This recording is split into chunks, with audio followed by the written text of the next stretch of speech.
Greetings, mortals. I am Natus, one of the rulers of the underworld, or specifically the ruler of Manga Hell. And today we'll be reacting to the newest chapter of My Academia, chapter 347, titled Inflation. Please tell me that's the wrong. This is early chapter, well, unofficial translation chapter to release, because that inflation chapter title isn't exactly something I feel like people would like to hear right now. Oh my god, you mortals are probably already screaming about it, aren't you? Seriously, people, can you please stop talking about it? I'm a fucking devil. I don't fucking give a shit. So yeah. Anyways, ignoring the title, let's go into what this chapter is actually about. So the first page we have, well, the first panel is we have Shigaraki, I guess, breaking his back as a bunch of fingers, hands, and whatever the fuck you have one is coming out of his arm, stomach, chest. I don't know, just coming out of him. As the nails is like, an enraged Shigaraki closes in. Well, that was quickly. Quickly. I mean, I took Shigaraki to be one. I didn't thought that current time Shigaraki would be so enraged so quickly. But I guess that's returning Shigaraki to how he was in the beginning of the story. So yeah, anyways, then we have Bakugo blasting a bit everywhere. It's like, ah! And then we have him also screaming, what the hell is this? And then we have that honestly ocean of fingers and hands being so big and that they actually hit the building and crumble it down. As then we cut to where Monoma and Aizawa are, as I'm guessing it sounds like Phantom Thief. As Mono was like, I'm looking right at him. Erasure is properly activated. As then we cut to Acha's like, what then? It's not a quirk? As then we have Shigaraki explaining it, and he's like, this is just growth. Nothing but flesh. Ugh. As then we have Showa saying, just like the hair on your hat, which is Showa's hair, or the nails on your hands grow, as we see it. It actually looks like Shigaraki has to trim them soon. Or do I also have to trim this soon? Maybe. As this shark is like, a quirk will evolve, and so the body must adapt to it, giving birth to a new form. As then I think we again see like a shot just the hands itself. As this show is like, this is the peak of supernatural society. Dr. Garaki's so-called quirk singularity. Heroes have been turning their backs to this reality, trying to suppress the true future of humanity. So oblivious. As we see Shigaraki, I'm assuming laying on that flash because it looks like because I have no idea because he is this kind of like weird posture that makes me, that posture where like a being on all fours like gonna jump at you, those climbers in Lego, if you know. Like he seems to be in some kind of like that posture, or maybe it's just the hands and fingers and whatever some of those things are coming from his stomach as well. So yeah. Now I'm going to assume this isn't exactly how this is gonna look like in the future. I'm guessing that this is just how someone from too early generation releases has this singularity activated before, if unofficially, and from the beginning, or early. I'm assuming that in the real world, in what their singularity would probably look like if it was for, birth by birth basis, like natural singularity activations would probably be more like you just having a bigger body, like more arms or like extra features. Like you would look more mutated, but you would not, have all of this fucking stuff. Like, I really do not want to have. I really don't feel like you humans want multiple fucking hands all over your body, fingers all over your bodies. I mean, now, having multiple hands would probably be useful so for your wives and all those stay-at-home people, but yeah. But yeah, I really don't feel that's what people want. So, anyways, then we see Miracle fall on the ground, as she screams spear, which, funny fact, some people actually thought Miracle died in the last chapter because of that hit. I have no idea why. It was just one hit. Like, it's no different than if a Nomo hits someone very physically trained. But whatever. Anyways, we see just the Miracle all damage and still and missing her arm and leg. I guess that at least crush those robotic enhancements. And she's still as thick as possible. Is that just his spear? Then we get from the ground up container coming out with a few things, and then those few things send out and give Miracle a new arm and a leg. As they have Miracle screaming, "Dynamite! I'll fend him off until we can regroup, so hang in there." As then we get like a little fun interaction between Miracle and Bakugo. Bakugo's like, "It's great explosion murder, god dynamite! Dynamite. And you're the one who should stand back." And then Amigo will be like, "Huh? Who do you think you're talking to, you brat?" Yeah, that's true. And then Amigo was like, "What's up with you? Wanna go, stupid rabbit?" Yes, probably. I imagine you two have a lot of crushing fives in the future. Anyways, then we have Bastion saying, "Focus, you two. What we gotta do is obvious." And then Mirko and Marco both screaming, "Obvious!" And then we have back to Monoma Zariman, as then we have Monoma saying, "Sensei, I'm doing it just like you taught me. This can't be my fault." Yeah, that's kind of focus right now. As then we have Aizawa be like, "I know that." Then we have Aizawa thinking to herself, "Those hands." Then we see that Mandala is actually there as well, as she's like, "Eraser, I've gotten into contact with Midoriya-kun." As then we have Midoriya, what's your location? As then we have one of us screaming, "What is Class A doing?" Well, it's not what Class A is doing, Morma, it's what the villains are doing, because they are more competent than most villains in this fucking series who only can do anything when their main boss does something. Seriously, what the hell is up with this? With villains, the big boss being the only ones capable of doing something. So yeah, anyways, then we get to see the bit of the communication between Midori and Ozawa, as Midori's like, "Sorry, Toga Himiko got me at Octo Island." As then Midori's like, "Please warp me." And then is the conversation is cut off, which I'm guessing is meaning he has to focus on something else. As then we have Ozawa be like, "Ugh." Anyways, then we have Sanyo be like, "We need to warp Midori back here." As such as then like, "I'm afraid we can't. Monoma is unable to use two quirks at the same time." Possible hints at him surpassing his limits, or in My Academia case, going plus ultra.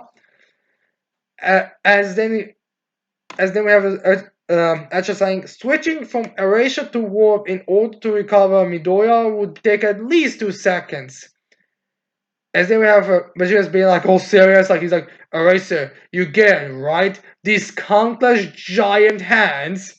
We get a shot of them, and now we actually get a very good shot of it. And the description is, if he's able to propagate decay through all of them, and by the looks of things, it seems to be like an entire sculpture. Like, those hands are bigger than a building that seems to be based off of some kind of a top, some kind of a big office building, as well as the ones who are more on the ground also being almost half its size. Like, this, the biggest thing in this fucking tomb or whatever is the fucking limbs or the hands that Shuki made.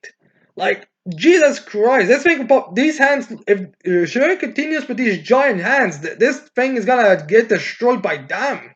By nothing else will even be necessary. Anyways, then we get Shirogaki finally giving some pupils as we have Bashir saying, "The moment Erasure is lifted, we are done for." Honestly, I think the sheer size of those hands is probably enough to say you're done for, even if he has no quirk use. Like, I wouldn't be surprised if when we cut back to this, because spoilers, we cut away from this fight. we'll probably have Link Summon into it, or like when Midoriya rise or something, he will see everyone be beaten just by Shiraki's fucking giant hands. But yeah, anyway, Shiraki's finally back to his normal expression and back to his sanity. For now, that could just be a demonstration of what people are imagining, or what Vegeta is imagining right now. But I think this is normal. So anyways, we have Aizawa just saying Midoriya, as we see Monoma. Then with Aizawa is like, sorry, you gotta make it back yourself.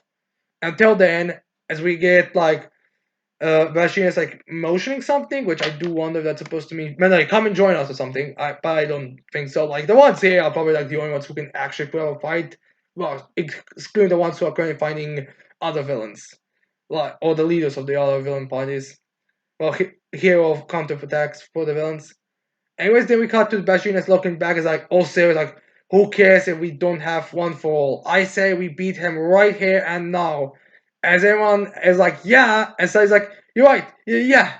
So yeah, we have Bastion, Adshot, Bakugo, Miryuko, Sanita, and Nejire, which I wonder if the reason why we had Adshot with a broken and one-shotting, well, one beat soloing Redastro with a damage because so we'll know why he's here against Shigaraki. Because everyone else has feats that would put them on the list. But yeah, they are currently ready to fight, and I honestly don't think it's gonna last all that long. Like you guys are already getting your asses beat just by Shiraki summoning too many hands. Like, it's like only a matter of time, honestly. So yeah, anyways, then we cut away, like I said beforehand, to a new location, which is approximately 200 kilometers off the Pacific coast, Octo Island. Which I hope that means we're still in Japan at least. And then we get a little nice explanation. Let's chill ourselves and take a little good sip of water for it.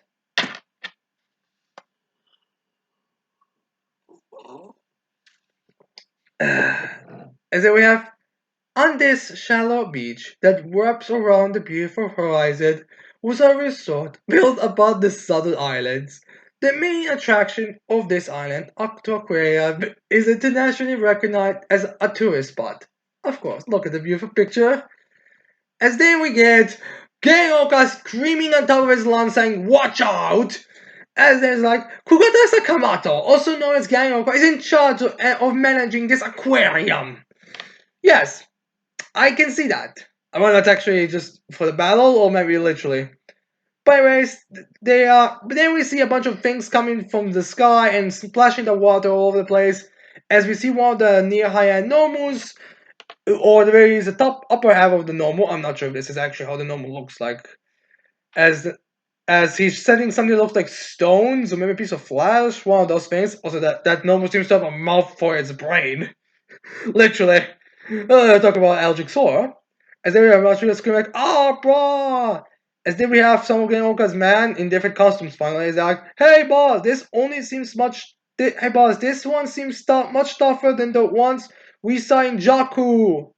Then we see some random hero be like, "Did Overone stuff them with even more quirks?"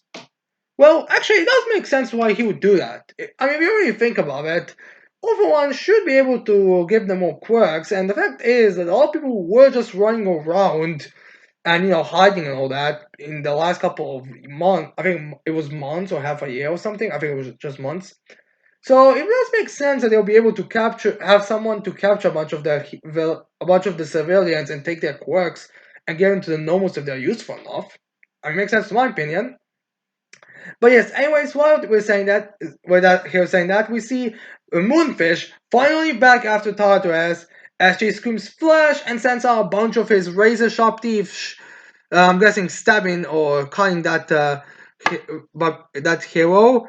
As we see Moonfish having some kind of new feature, like uh, I Moonfish's new look reminds me of something, but I can't exactly put it. All that I can tell is that it seems like he put mace. You know those spike. I think it's called a mace or something. I'm not exactly sure. No, actually, I think it's a flail. You know those spike balls that are on chains, and you like. You see, you. I don't think it's ever used that much. You know those things that like you can spin around and stand someone. I think he has that for hands now, or at least having them a part of his outfit. But and also he seems to have a new mask that has spikes on it, which honestly it's starting to make me think that movers may not actually have the ability to use his arms, if that's the case. But yeah. Anyways, then we have Ganoka screaming, "The Tartarus escapees are joining the party too! Keep your feints up!" Which we actually see a Ganoka like breaking one of Moonfish's teeth, as well as getting one of the spiky teeth into his mouth as Moonfish doesn't even motivate him. So yes, anyway, then we see Sirius, the one that was a pawn of Silky's division. He's like, "Floppy, are you okay?" To think that they made that to the rear guard. I guess they're more surprised by his speed or something. But yeah, anyways, then we have Floppy be like, "Yeah, but that kind of gravity." As then we get a clash of a bunch of heroes and villains like fighting all over the place. As we see uh, uh Rabbit Choco a bit more in the front, where everyone else like being more in the background. We also see that guy, that thief near higher number so there. And I think one of those Kunoichis that was fighting against one of those black Nomus. As then we got Ufabi saying, "Got caught in the shockwave." There we have Uraraka be like, "Daikun, what did Aizawa Sensei say?" As then we have Izu saying, "I can't. If they can't use warp, something must be wrong. I have to go on my own." Or maybe it's because they don't want to risk even having Shiraki use his decay, well, any of his quirks even for a second. I mean, for God's sakes, people, even incomplete Shiraki, whose body was starting to destroy itself after some time, was so dangerous that it basically embarrassed the number 1 hero and the number 10 hero, one of which was a dragon, by the way, with its sheer physical prowess.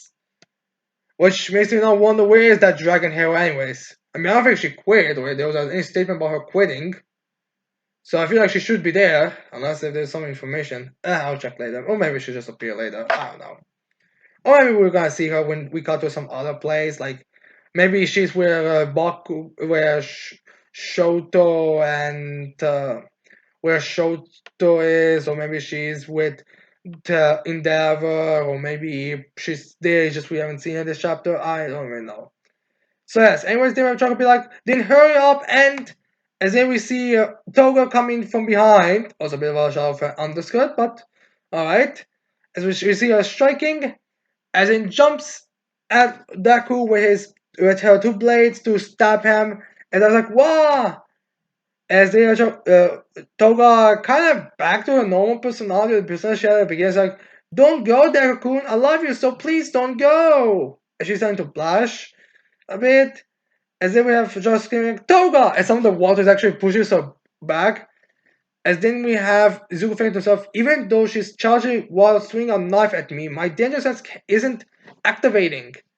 As then we get, I'm guessing the fourth user of 1-4 being like, she likes him so much that the threat is not registered as danger? What? Oh, yes, that is. Yeah, I guess that makes sense. Like, remember, this is actually a very nice little kind of reference to when they were trying to get Izuku into the UA dormitory because, if you remember, people just screaming for him not to go in was enough for the danger sign to start activating.